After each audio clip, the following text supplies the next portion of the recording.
सभी को नमस्कार। और झारखंड, जो हम लोग झारखंड में हैं, तो जो वितरण होने जा रहा है, आप उस समय से आकर अंदर आ जाएं।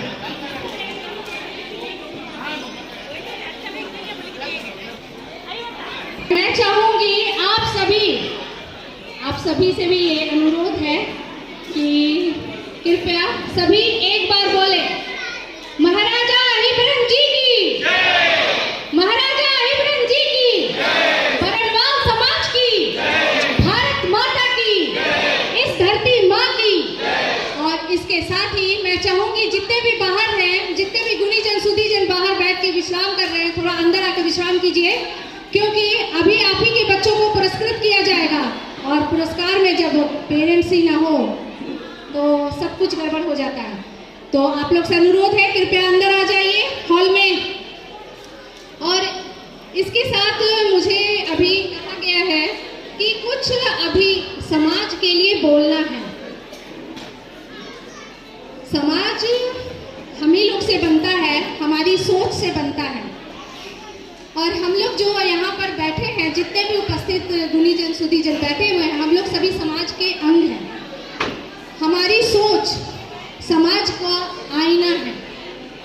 इसके साथ ही मैं ये बात कहना चाहती हूँ, हमारे बीच में आजकल तलाक जैसे शब्द बहुत मचल कर आ रहा है।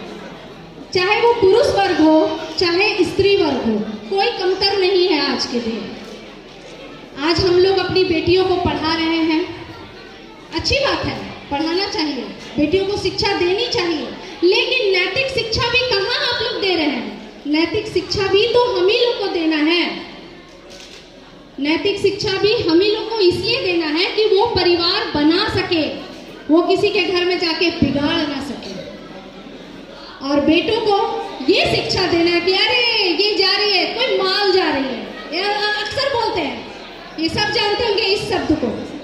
और आप सभी से आप लोग सबका ध्यान चाहूंगी इस ओर कि जो आप लोग बोलते हैं लड़के, आप कभी सोचिए कि आपकी माँ को, आपकी बहन को बोला जाएगा, कैसा लगेगा? अच्छा लगेगा? नहीं ना।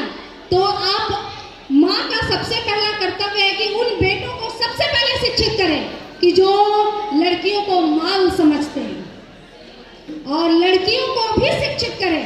शिक्षा केवल ये नहीं कि आप इंग्लिश में फर्राटेदार बोल रही हैं और यहाँ मॉम डैड कर रही हैं और हाय हेलो और कहते आ गई है शॉर्ट्स पहन के कि हाँ बहुत मॉडर्न हो गए, हम बहुत पढ़े लिखे हो गए, और ना पति से ढंग से प्रेम से बात कर रही हैं। ऐसा नहीं है, मुझे भी पति ने ही यहाँ खड़े होने का मौका दिया। यहाँ पे जितने भी हैं पुरुष हैं, जितने भी पुरुष वर्ग हैं, आज मुझे बोलने का मौका दिया है। तो ऐसा नहीं है, बिना पुरुष के हम लोग भी आगे नहीं बढ़ सकते। और मैं फख्र से कहती हूँ, मैं गर्व से कहती हूँ कि मेरे पति मुझे पूरी आज़ादी देते हैं कि मैं बोल सकूं, मैं समाज में आगे बढ़ सकूं। और इसके लिए मेरा भी साथ उनका जरूरी है। मैं भी पूरा सहयोग देती हूँ कि मैं घर गृहस्थी का पूरा काम कर सकूं। ये नहीं कि घर का काम छोड़ दिया, चली हूँ मैं समाज सेवा करने। अरे पहले परिवार सेवा तो करो। तो परिवार सेवा ही जब आप नहीं कीजिएगा तो समाज सेवा क्या कीजिएगा? अगर आपको मेरी बात जरा भी आप सहमत है तो एक बार हाथ थाली सिर्फ ताली से हाथ ऊपर उठाइए कि आप सही में सहमत हैं इस बात को। आज तलाक दिन प्रतिदिन बढ़ता जा रहा है, तो आप लड़कियों का भी जिम्मेदारी बनता है। कभी कभी होता है भाई बहन में, तो वही समझिए कि आपके पति से भी थोड़ा हो गया, नोक झोंक तक ठीक है, लेकिन वो चार दीवारी के अंदर आप दोनों को, चाहे वो लड़के वर्ग हो चाहे लड़की वर्ग हो, दोनों को समझना होगा। दहेज प्रथा तो बहुत दिन से चली आ रही है, उसको रोकना तो है ही, लेकिन दहेज के साथ साथ लड़की हो या लड़का, दोनों को शिक्षित होना यानी नैतिक शिक्षा मिलना बहुत जरूरी है। तो इसके साथ ही मैं जहाँ तक मेरी आवाज़ पहुँच रही है, अगर किसी चार घर में भी मेरी इस वाणी से महसूस हो रहा है कि हाँ चार लड़कियों में भी सुधार हो रहा है, तो शुरुआत हो गई है सुधार की। बस मैं यही चाहूँगी। और चलिए, जब कहा गया है कि मैं कविता पढ़ूँ, तो सबसे पहले तो मैं सभी को प्रणाम करती हूँ कि मुझे अवसर दिया गया है। और मैं आदि पुरुष अहिरन जी का को नमन करते हुए, शारदा माँ को वंदन करते हुए, क्योंकि मैं शारदा माँ की पुत्री हूँ। यहाँ पे जितने भी पढ़ते लिखते बच्चे हैं सभी शारदा माँ के पुत्र पुत्री हैं।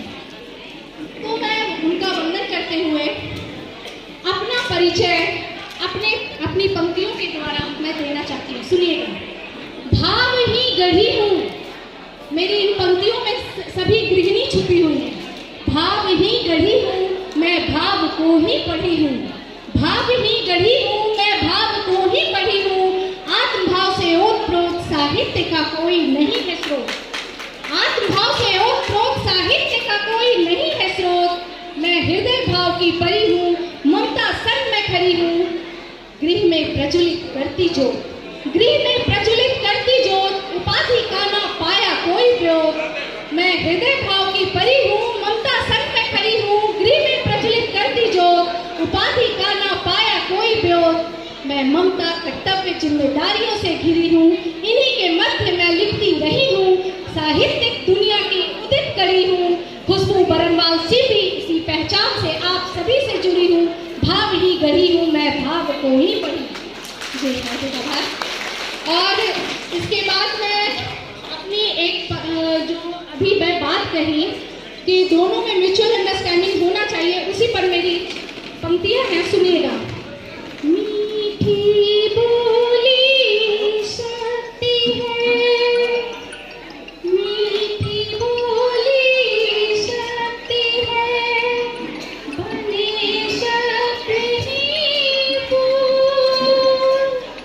मीठी बोली शक्ति है, बने शक्ति ही फूल। कड़वे वचनों से सदा चुभते बन कर शूल। कड़वे वचनों से सदा चुभते बन कर शूल। सत्य चयन से हो भला, संयम रखना जी। शब्द चयन से हो भला, संयम रखना जी। सोच समझ कर बोलना, सोच समझ कर बोलना। मत करना तुम भूल, मत करना तुम भूल। और इसके साथ मैं आपको गंभीर बातें लेकर चल रही हूँ। मैं प्रेम रस में लिखती हूँ, तो प्रेम रस एक बार आप लोग को 4 पंक्तियों से सुनाती हूँ। मेरे यहाँ पे मेरे सजन तो है नहीं, उसी पर मेरी विधा की 4 पंक्तियाँ हैं। सुनिएगा। मैं हूँ सजन अर्धांगिनी, मैं हूँ। इस 2 पंक्तियों को सुनिएगा। अर्धांगिनी तो है ही, लेकिन पुरुष भी अर्धांग है। इस पंक्तियों को सुनिएगा, मैं अनुरोध करती हूँ आपको। मैं हूँ सजन अर्धांगिनी, अर्धांग तुम ही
मतलब आदेश ही समझिए, अनुरोध वो क्या करेंगे, वो मेरे से बहुत बड़ी है।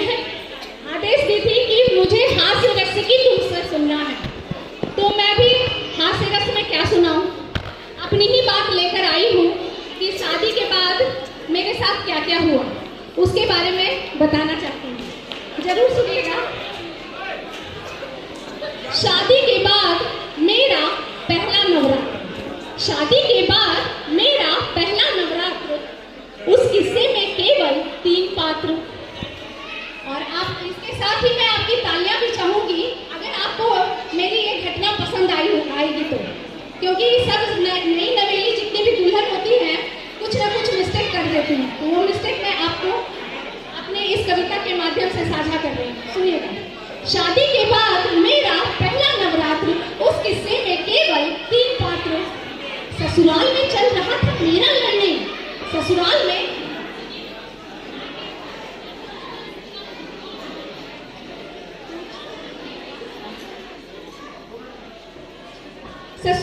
चल रहा था। खैर समय का अभाव तो है ही, तो मैं इसको थोड़ा जल्दी पढ़ के सुनाती हूँ और आप लोग से चाहूंगी कि आप इससे जुड़े। ससुराल में चल रहा था मेरा लड़ने, नए नियमों का दिमाग कर रहा था अड़ने। ससुर सास बहू 3 सदस्य मात्र, ससुर सास बहू 3 सदस्य मात्र। शादी के बाद मेरा पहला नवरात्र।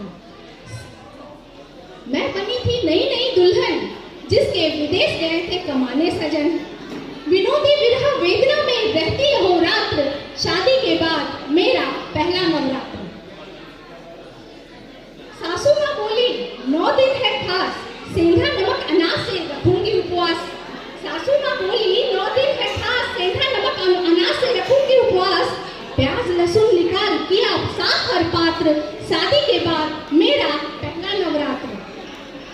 रसोई पूजा से करने लगी प्रीत, अपने कार्यों से उनका मन लिया जी। 9 दिनों में बीत गया 4 दीवार रात्र, शादी के बाद मेरा पहला नवरात्र। सासू माँ ने मुझसे पूछा सेंधा नमक डब्बा तो भरा हुआ, खाली नहीं हुआ अंगुष्ठ मात्र, खाली नहीं हुआ अंगुष्ठ मात्र। शादी के बाद मेरा पहला नवरात्र। अब आगे क्या होता है सुनिएगा।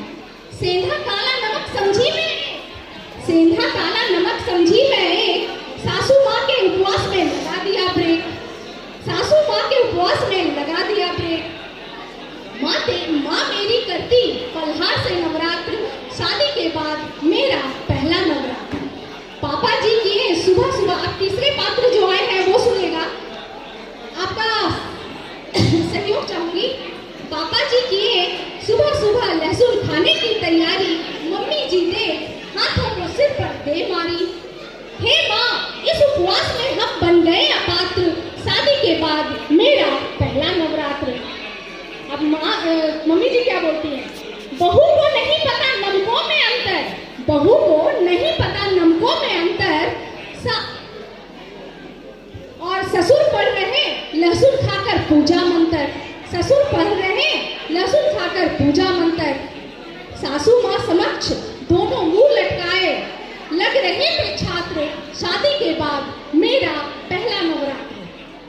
दिमाग भीतर उस दिन घुसा नमकों का ज्ञान, रोचक बृहद विषय है गृह विज्ञान। चटपटा किस्सा बना पहला नवरात्र, आपको कैसे लगे इस किस्से के पात्र। शादी के बाद मेरा पहला नवरात्र, शादी के बाद मेरा पहला नवरात्र। धन्यवाद मुझे सुनने के लिए और मुझे सराहने के लिए।